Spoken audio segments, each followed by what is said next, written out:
Get Newcastle United FC updates directly to your inbox. Plus subscribe. Thank you for subscribing. Could not subscribe? Try again later. Invalid email. Jamaal Lascelles' sole focus at the moment is on ensuring Newcastle United secure their Premier League status for another season. If he captains the Magpies to top-flight survival, then the 24-year-old could yet be rewarded with a seat on the plane to Russia next summer. There is often a bolter who makes a late surge to secure a place in the England squad for a major tournament. Remember Theo Walcott in 2006? Or Martin Kelly in 2012, and Lascelles is just as well placed as any of his compatriots to be that player. England manager Gareth Southgate was in the stands at St James Park, watching the continued progress of the in-form Raheem Sterling, who got his name onto the scoresheet yet again, and probably hoping to see Fabian Delph, who was absent from the Manchester City squad.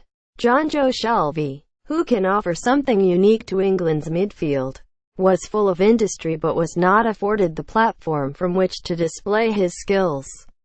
If Shelvey is to add to his 6 England caps in the not-too-distant future, he will need Southgate to return to take an alternative performances to this one against the Citizens. Image. PA. Newcastle's young wingers Rolando Aarons and Jacob Murphy are both England qualified as well, and though there were glimpses from both, most particularly the former, who saw a deft chip agonizingly cleared off the line, neither is likely to receive a full call-up in the short term. But Three Lions manager Southgate will have been largely impressed by what he saw from Newcastle's captain. The home side may have done little of note in attack for the opening 80 minutes, but Lascelles marshalled his backline well, showing his leadership credentials in his defensive reading of the game. Aside from appearing a little hesitant in terms of his reaction in the build-up to Sterling's goal, Lascelles should have closed the Man City forward down quicker. The Magpies skipper offered a foundation from which Newcastle's resolute defensive display could be built. Interestingly, it was also the first time Lascelles has played in a 3-man central defensive unit this season.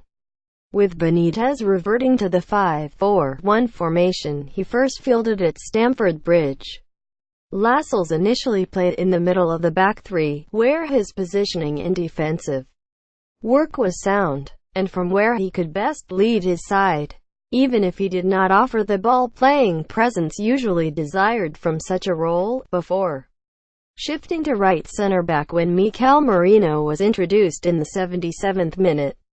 Given that Southgate prefers playing with 3 at the back, Lascelles proved to the England manager he can operate in such a system, even if the Newcastle captain does require a further time to really acclimatise to the system. For now, Lascelles must merely concentrate on playing well for Newcastle, and ensuring he continues to offer a vocal presence, because his leadership credentials are crucial to the Magpies' survival hopes.